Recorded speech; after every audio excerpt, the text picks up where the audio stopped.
Well, since the beginning, this show has been calling out the incompetence and failed leadership of Pima County Sheriff Chris Nanos in the disappearance of Nancy Guthrie.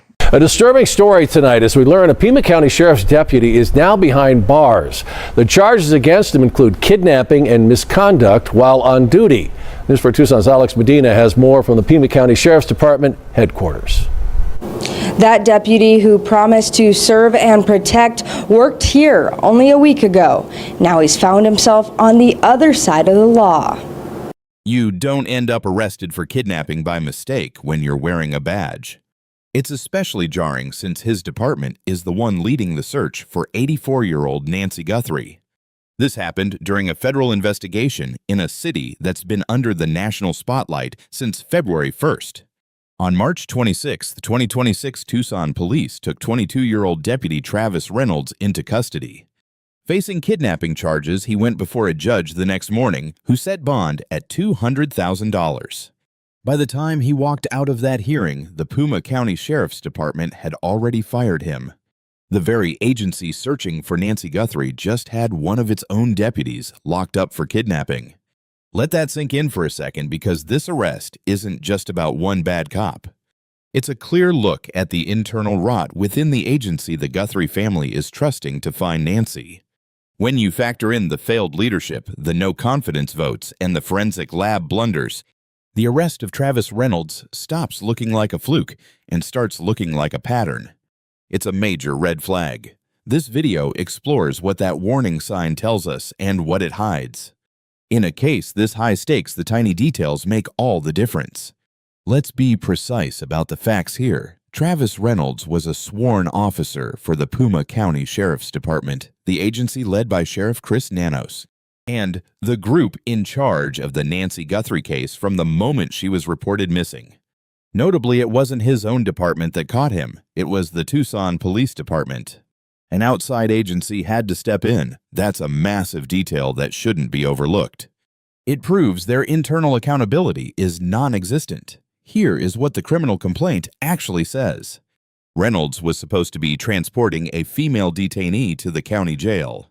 It's a basic fundamental duty for any deputy, according to prosecutors and official records reviewed by the media. What allegedly happened during that short drive is why he is now facing a kidnapping charge. Reynolds reportedly made inappropriate comments to the woman while she was handcuffed in the back seat. They allegedly shared a vape, and then he offered to sabotage her case in exchange for sexual favors. The victim begged him to just take her to the jail for processing. Reynolds allegedly ignored her, making her watch other detainees enter the building while she remained trapped in his car. Having never been arrested before, she didn't realize how the booking process was supposed to work. She had no idea that her treatment was a total violation of protocol. According to the filing, she was terrified and confused while watching other officers come and go with their prisoners. Reynolds allegedly forced her to watch graphic videos and coerced her into exposing herself before finally ending the transport. Only after that ordeal did he finally move her into the jail facility. Security footage from the jail confirmed parts of her story, and when investigators questioned him, Reynolds gave a vague response saying he might have discussed sex or shown her those videos. May or may not have. That is the weak defense of an officer caught abusing his power over a woman who couldn't even escape. The Sheriff's Department was quick to confirm that his employment has been terminated. Once Tucson PD reported the arrest, the Puma County Sheriff's Office officially cut ties with him. Reynolds is currently held on a $200,000 bond, but he hasn't been named in Nancy's case. We are sticking strictly to the evidence, and there is no confirmed link between Reynolds and Nancy Guthrie.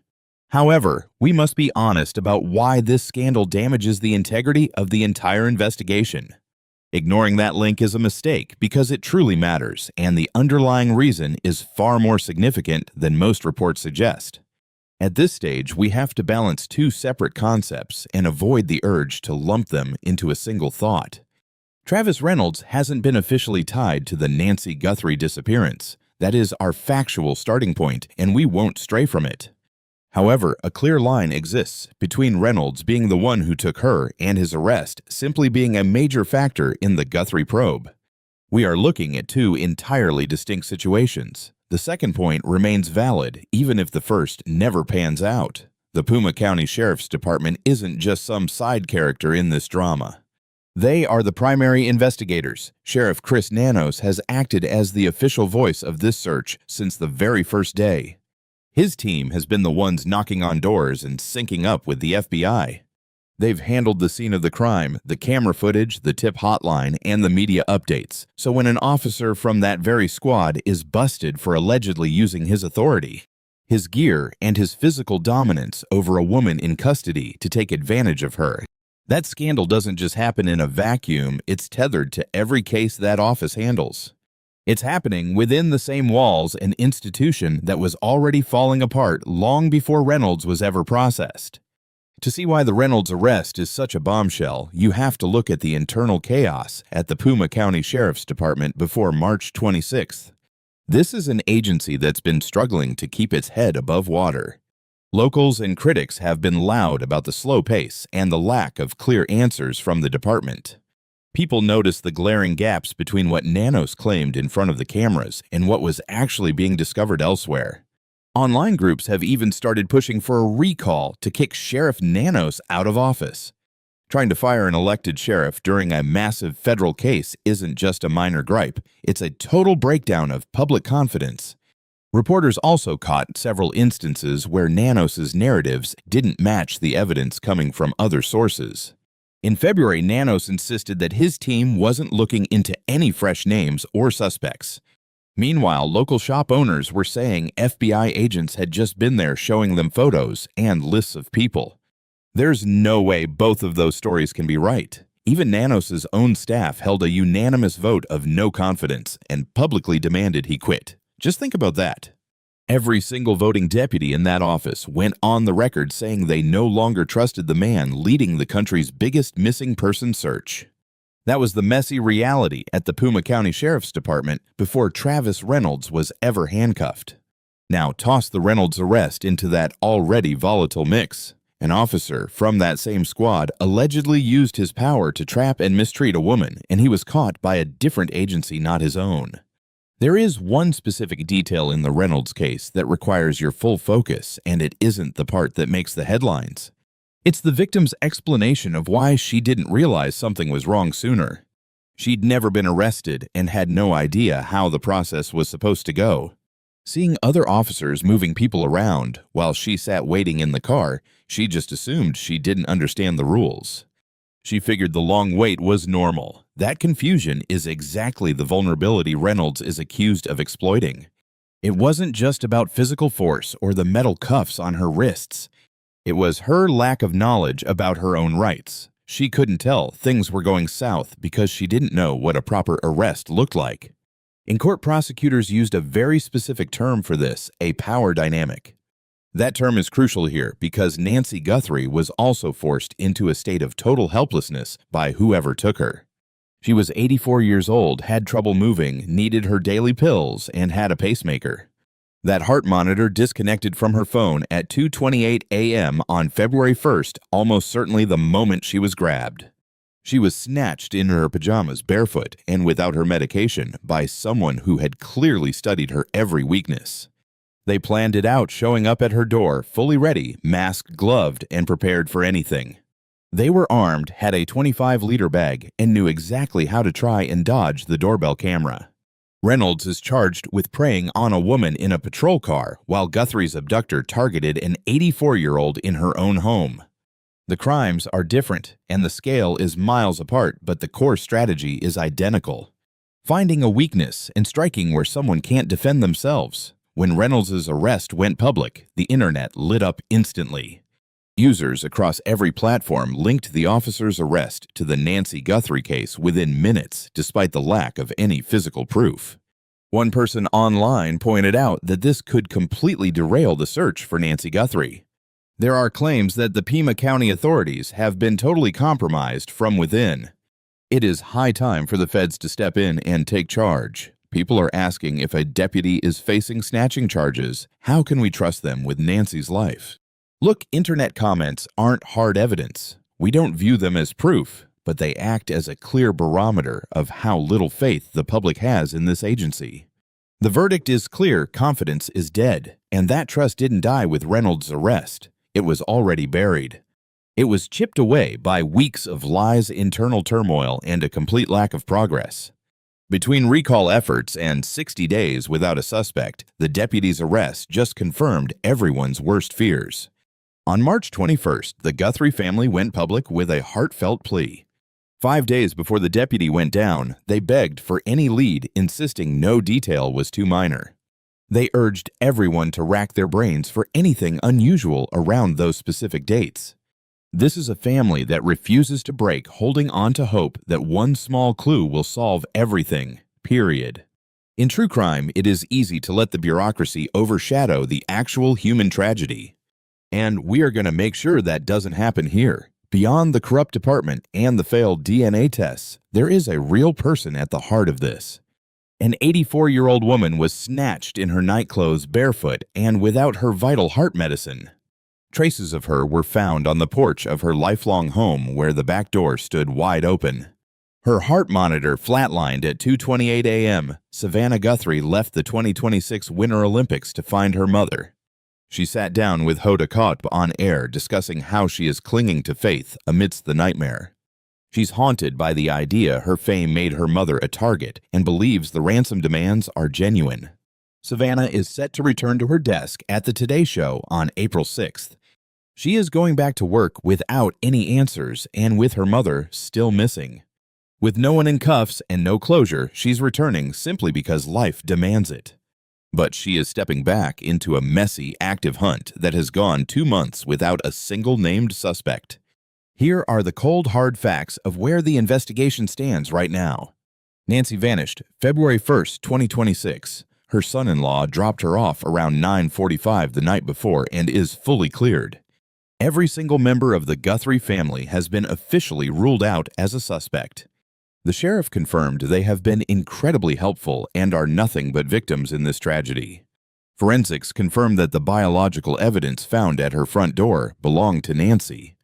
Footage from February 10th shows a masked armed figure at her door before dawn. He knew where the cameras were. He clearly made an attempt to disable the security system. He carried a 25-liter Walmart backpack. Detectives are now scouring store security tapes for any lead on that bag. The retail giant turned over months of sales records to help investigators track the buyer. Police have checked every neighborhood camera, focusing on specific dates in mid to late January. They suspect she was being watched as strangers were caught on her property multiple times before the disappearance. They found a DNA profile at the scene, but it doesn't match anyone in the federal database. Detectives are now using family tree DNA, the same tech that caught the Golden State Killer, to find a match. To complicate things, several ransom notes were sent to the family and various news outlets. Most of those letters have been dismissed as cruel hoaxes. Savannah told Hoda she is convinced the 2 letters sent directly to the house are actually real. By mid-March, the sheriff claimed they understood the motive, calling it a calculated, targeted hit. He wouldn't share the reason, but he warned the public, don't assume you're safe just because you aren't famous. That isn't the kind of talk you hear from a sheriff who's close to solving a case. That is the sound of a man who is genuinely terrified by the scope of the threat. That $1 million Guthrie bounty remains totally untouched. Another $12,500 from crime fighters stays unclaimed. No arrests made and no suspects named yet. Still 0 arrests, so where does the Reynolds bust leave us? Here is the cold truth. No evidence links Reynolds to the New York case, but his arrest rattles an already breaking department. Every internal mess burns through an agency's cash legal team and their public reputation. Currently, Puma County is juggling a massive federal search for a missing person, a total loss of staff support, a sheriff recall, and a deputy facing kidnapping charges. Having the FBI involved is not just a bonus, it is now structurally vital. The FBI brings the budget, the reach, and the top-tier forensic tools. Most importantly, they are far from the local drama, staying laser-focused on the search. The hunt goes on. They are currently digging into DNA and ancestry records. They are still combing through doorbell cams. Tips keep coming. Somewhere in those files, in the DNA or the gut feeling of a witness, the truth is waiting. Dial 1-800-CALL-FBI if you know anything about that morning of February 1st, 2026, or saw anyone lurking near Nancy's place in January, or noticed unusual behavior at her usual spots before she vanished.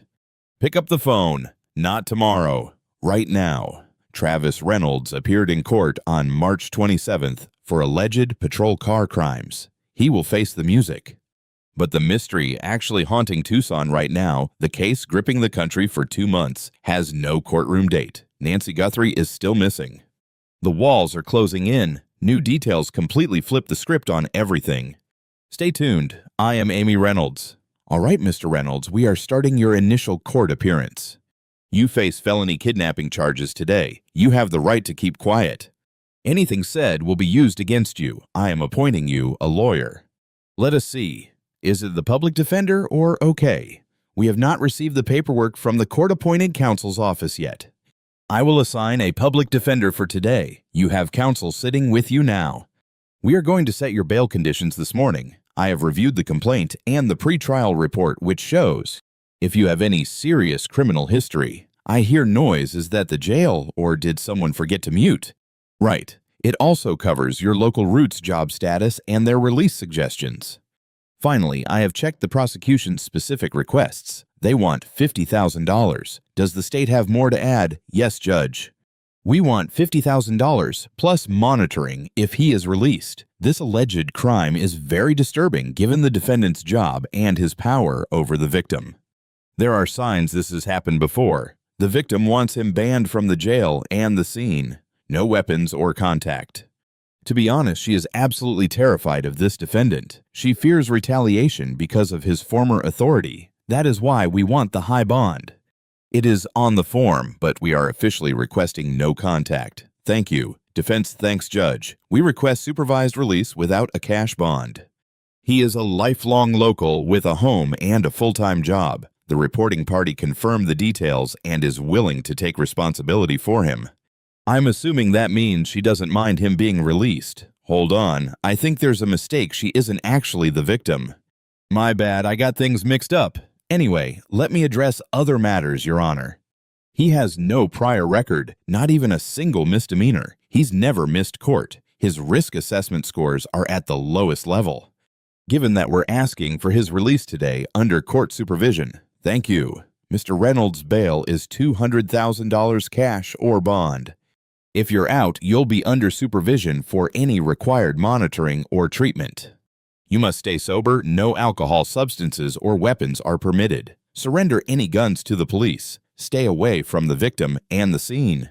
Your hearing is April 6th at 1:30 p.m. That date might shift. Keep talking to your lawyer. If you miss court, I'll issue a warrant. Understand, Mr. Reynolds? All right, we are finished for today.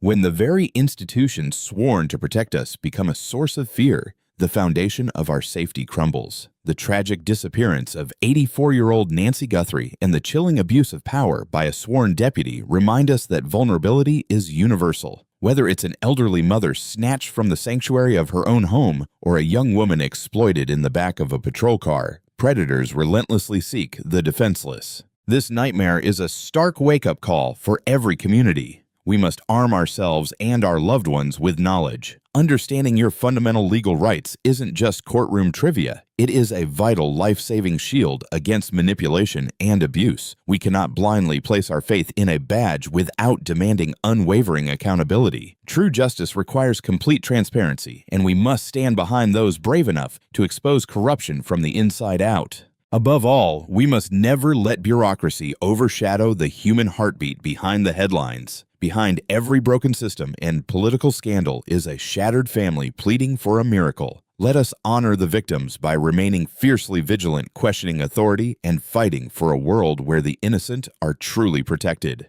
Speak up, stay aware, and never allow the truth to remain buried in the dark.